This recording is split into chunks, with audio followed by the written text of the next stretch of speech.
Of course, I had to make a video about Colossus being unbanned in the TCG. People have been messaging me over the last week, actually more than I would have imagined, if I could send them my list. So I want to make a video to just being able to send them a link to this one so they can have all the information they need for this deck, for the upcoming format.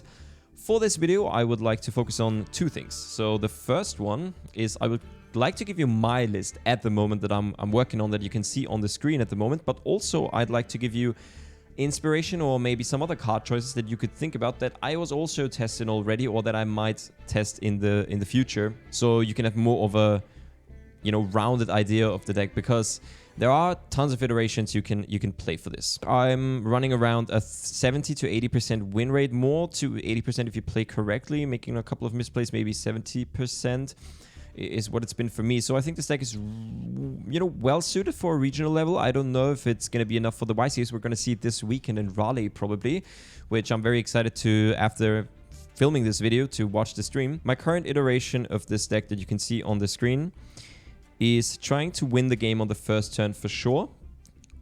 By playing three different engines, we play a Thunder Dragon engine, we play the Bestial engine, and also a generic Dragon engine. The endboard that we try to facilitate is Heretic Seal, Thunder Dragon Colossus, Hope Harbinger, maybe an IP Masquerena, and maybe a Branded Beast on the field with it. Now you have to draw all of your three engines to make this possible, so that's why I run Saryuja and the Batteryman Solar. If you normal Batteryman Solar, you will usually be able to go into your Saryuja with either a Bestial or the White Dragon in your hand, which then will hopefully draw into your other engines, so you can end on the full board. You make Heretic Seal with the Saryuja to not lose to Nibiru completely. So that's why I play Batterman Solar as my first normal summon. The second normal summon that I play is Blazing Cartesia. This is a bit more spicy maybe, and hear me out if you think this is, or this actually makes sense. So the normal summon that I previously played was Armageddon Knight. The issue I found was that it doesn't make Saryuja, so if you normal summon Armageddon Knight, you dump your Roar, you banish it with your Bestial or your White Dragon, you only have 3 bodies here. Now you could play a Striker Dragon to then search the other White Dragon or Black Dragon, whichever you have. That only works if you have the small dragons though, and also you don't have an additional dragon for Pisty then. That's why I don't really like the Armageddon Knight, because you can only end on IP and Colossus then maybe, but also then that really loses to Nibiru. So what I was playing with is Cartesia. This can go into Granguinol with any light or dark in your hand. You normal summon, just make Granguinol. This also dumps Roar, so if you have a combo piece with it, you can still do the plays more or less. But if your opponent Nibirus you, you can summon a Perskinian, which I think is reasonably alright. At least it gives you a body, but also the Granguinol is a level 8, so you can go into Zombie Vampire and Hope Harbinger. And also a reason to play Cartesia is because it's a level 4 light tuner. So all of these are relevant in some regard. The level 4 light is important because it makes Chaos Angel, I think, one of the strongest cards in the upcoming format. If people do not run Subversion in their Snake Eye decks, and versus Tempai, this card is extremely, extremely strong. So even going second, I think it's a reasonable game plan to just, you know, sort of make your way through their board and then just end on a Chaos Angel with a little bit of follow-up. They cannot break the Chaos Angel and win on the following turn with your Chaos Dragon Levianeer. This is possible via Cartesia and one Bestial monster or a Thunder Dragon Roar. You can also have randomly nice Dispater plays. So Dispater is of course very, very strong. And all of this basically is only possible with Cartesia. So that's why I really like the card and I'm trying it out right now. Let me know what you think of that idea. For Thunder Dragons, I play 3 Thunder Dragon, 2 Roar, 2 Dark, 1 Hawk, and 1 Gold Sarcophagus. I do think this ratio here is nice enough. It gives you enough recursion, but also you don't brick so much, right? Because Roar and Dark in your hand alone, they don't do anything. But you have to play 2 of each, I think, just to ensure that on the following turn, on turn 3, you can still summon monsters out of your deck. And Thunder Dragon in your hand, or playing Thunder Dragon in general, I think is really good. People have not been playing this card. I don't really understand why, except maybe that it is susceptible to draw, but this deck just loses to draw regardless, more or less, if I'm being honest. That's just how it is, or something that you, I think, more or less have to accept. Very good with Melody. It is good with Dangerous, which I don't play in this version. I'll talk about that a little bit later. In general, I think this card is pretty strong. Also with Saryuja, right? Gives you an additional card that you can put back. For Bestials, I play 3 Lubellion, 3 Saranir, 1 Magnamut, a Druisworm, Boldrake, Regained, and Beast even in this deck. So I think that Beast is more or less necessary because you want to have a backup plan for your opponent having Droplet or Dark Ruler no more, which both I think are going to be more commonly played cards moving forward, with Anti-Spell going to 1 and Summon Limit also being out of the game. So Dark Ruler I think is going to become a little bit better or more popular, at least in the beginning of the format. So you want to have something against that. And 3 Saronir, because if you play Beast, I think Saronir is a nice card because it can dump Regain, but also in general, this dumps you a second attribute, which is nice for your Chaos monsters, the Levianeer and the CED. So Saronir, I think in general, is a good card in this version. Also, I think Pure Snake Eyes is still going to be a very, very strong deck, maybe even the best deck in the format. So I think that the Flameburst targeting IP plays are still going to be very strong. And then we play a generic Dragon Engine of 2 Levianeer, 1 Chaos Emperor Dragon, a Diabolus, 1 Seyfert, 1 White Dragon, 1 Black Dragon, and 3 Melody. So let me talk about this for a second. The 2 Levianeer, I think 1 just for your first turn play, and then 1 for recursion or for searching with Magnamut, if you have the other one banished through your combo.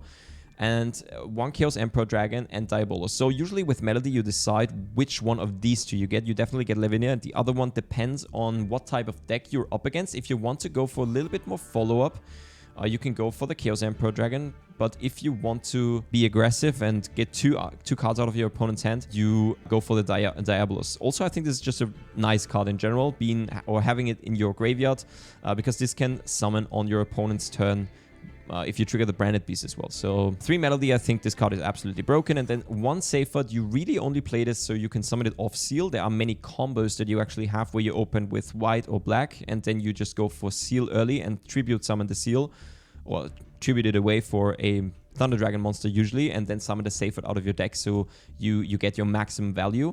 You can often then still return the Seal even with the Regained or with the Chaos Space to still end on it. Nice. 3 Allure also fits perfectly into the deck. And then 3 Droplet. I think for this deck, Droplet fits nicely because you play so much Engine, and Droplet is one of the cards that on its own, it can just sort of turn the game around, and you have a lot of cards that you can discard. Usually your opponent will not negate a Thunder Dragon unless they have an Apollousa and they want to negate it, but otherwise I think with a Thunder Dragon you have a lot of materials that you can get out of your hand for the Droplet. In terms of your extra deck, I'm just going to go over this relatively quickly, but 1 Pisty, this you play only to make it under Saryuja with your Baby Dragons.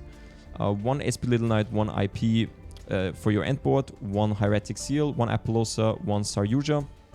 The Underworld Goddess I think is pretty nice in the current format because it can get rid of your opponent's IP if they don't expect it, and also it's necessary to out your opponent's Chaos Angel.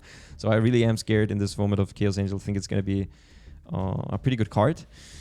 Also, if your opponent has an unaffected monster, this deck doesn't have any way to get rid of that. So I think Underworld Goddess is actually necessary for this format. The Colossus, you play a Grand Granule, as mentioned, 1 Proskinian. This could also be the Lulu Lilith, or you could even think about playing a Quem in the main deck. I don't know how far you want to go with that idea, or if that makes any sense, but the Proskinian, I think, for now is pretty nice. Chaos Angel, as mentioned, so broken. Then Dissipator, 1 Atom, so sometimes you have lines where you want to summon 2 level 6s and summon the Seyfert out of your deck. This definitely comes up in weird hands. 1 Hope Harbinger as part of your end board, and 1 Zombie Vampire to get your plays starting. I don't really want to go over the side deck too much. I think the format is a little too young to really talk about the side deck already, but what I wanted to show you is potential cards that you could play. So if we talk about Thunder Dragon, of course, there's going to be tons of iterations of the deck that you can play. So also to give you an idea of what are the things that I maybe thought about in this deck. What are some of the engines that I considered or cards I considered that you could also think about playing? Some of these I also have not tested yet, so it will really depend on how the format goes and what you think might be suitable going forward. So Armageddon Knight and Dark Refer are 2 of the cards that I already mentioned, or Armageddon Knight at least. I don't think that these cards will make the cut, but you can consider them at least. Dark Refer you have to invest a lot of cards for it from your hand, 1, and then also another card from your hand to just mill a card. I don't think it's that good to play. Pot of Desires you can potentially run in a pure version, so you can also try to build a deck where you only play Thunder Dragon cards and just back it up with a lot of hand traps. This is what we used to do, of course, in 2018 or even 2019 to some degree.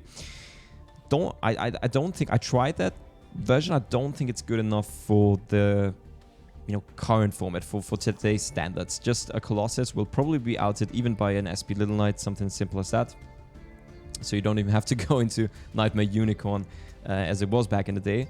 So Desires might be a reasonable pick for a version like that still, if you wanna bring that to local. So if you wanna mess around with that, end on a Colossus and a Titan, back it up with some hand traps, so the card advantage might be nice. Though I think in that version you could also think about playing Prosperity, depending on whether or not you want to give up Allure in your deck.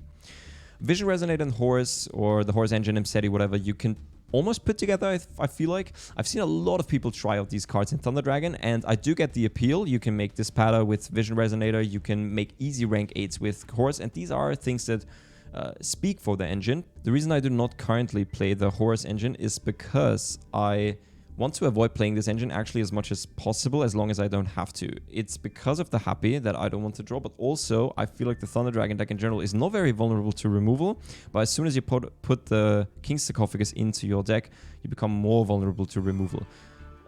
So that's why I don't really like it, and I think the Vision Resonator only makes sense if you play the Horus engine, which then again, you don't want to play an engine just because you want to draw it with another engine. I'm not really a fan of these two, though I do see the appeal of it. So we're going to have to see how the format maybe develops, and whether or not this boost in power, maybe also of the Horus engine, might be needed, because it does give you a lot of power.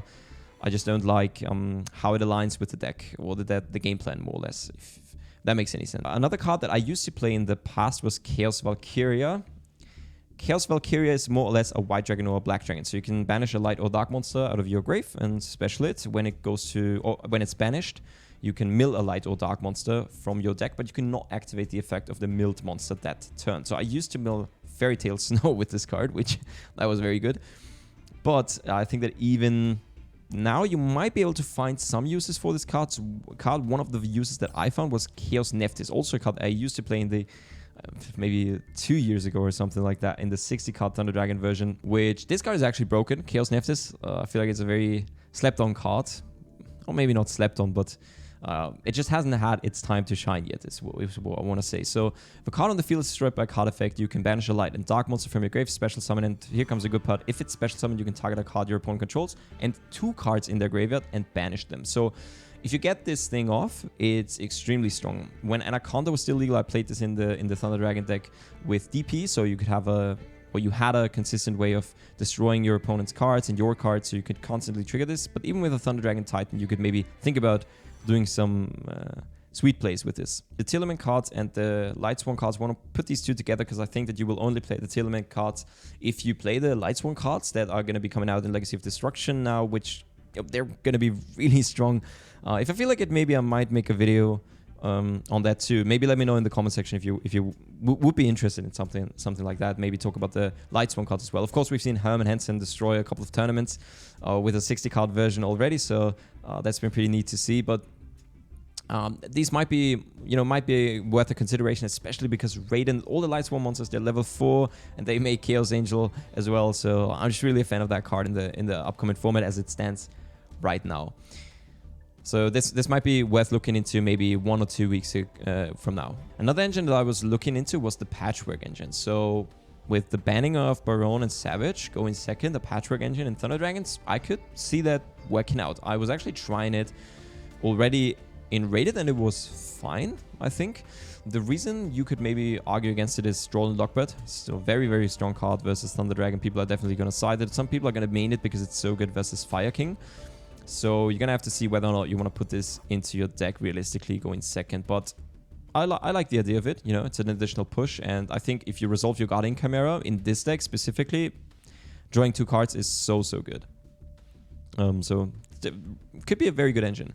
If you want to take the Cartesia idea to the next level, you could also think about running Bestial Aluba, so Cartesia can become an extender in certain scenarios, because the Bestial Aluba can be milled off the Saronir and it's treated as Fallen of Albus in the graveyard, so then you can special summon the Cartesia from your hand.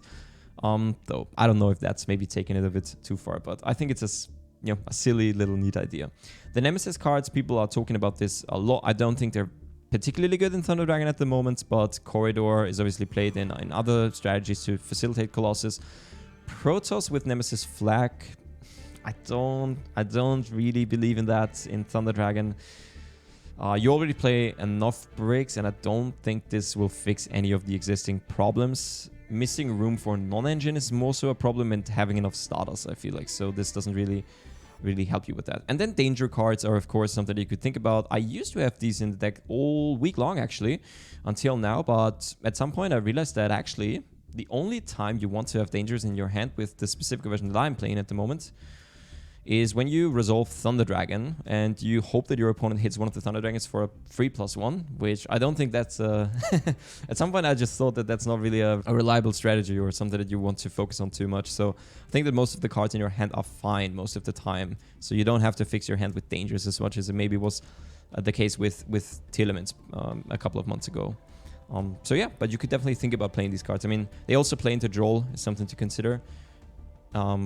But they make Underworld Goddess a bit better going second. So I really like... A ton of people are playing Sprite for some reason. But also other decks, maybe versus Pearly. They don't... Or they will not use their Noir on one of the dangers. And being able to summon a Goddess out of nowhere, linking their IP or the Noir away is very, very good. So you can definitely catch your opponent off guard with that, with the dangers. More so than with the regular version, I feel like. Cross-Ship is a card that you could think about playing if you want to, you know, you can obviously summon the Colossus under it if you want to summon Apollosa.